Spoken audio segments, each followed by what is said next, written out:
Ilang beses nang ginamit ni Attorney Gigi Reyes ang lagay ng kanyang kalusugan para hilingin sa korte na mailipat siya sa ibang kulungan. Ang pagiging sakitin ng dating Chief of Staff ni Senator Juan Ponce Enrile, kwelang ginagaya ngayon ng komedyante sa persona ni Attorney Gigi Reyes. Balitang hatid ni Athena Imperial.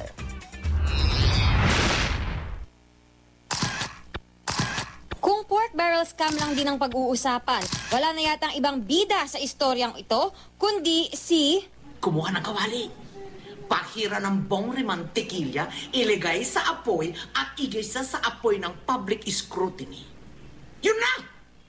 Pork in a barrel na iskandaloso sa sarap. Pampasexy! Nanet na foolish? Di lang daw siya mahilig sa pork, kundi pati sa mga pasabog. Kumuha ng 1 kilong Juan Porky Unruly. Igringo hugasan ng mabuti at i-marinate sa Benbong Marco Piña soy sauce. Pero move over na raw, Nanet, dahil may umeeksena. Ang sakiting Chief of Staff na si Attorney Gigi Reyes. Oh my God.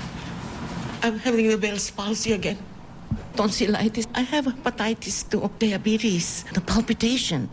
Tak-tak mo. Tak-tak, tak-tak, tak-tak, tak-tak, tak-tak, tak-tak. Heto nga't pati ang paglipat sa kanya sa Camp Bagong Diwa, inaapela pa niya. Sana kahit na anong camp na lang. Kasi Camp Bagong Diwa. Even a teacher's camp will be okay.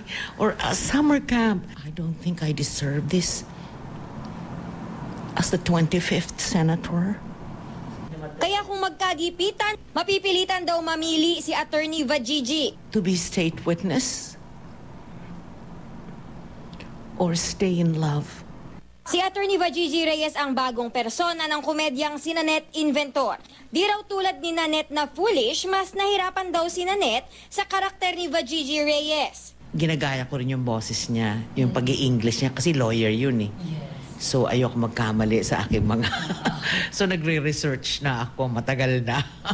Sa kanyang political satire, nais ng impersonation ni Nanette Inventor na kahit seryosong issue ang pork barrel scam, may oras pa rin daw para lagyan ito ng konting sundot.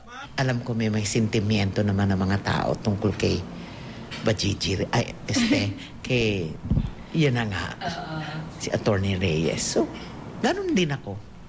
Gusto ko lang na maging boses ng tao. Athena Imperial, GMA News.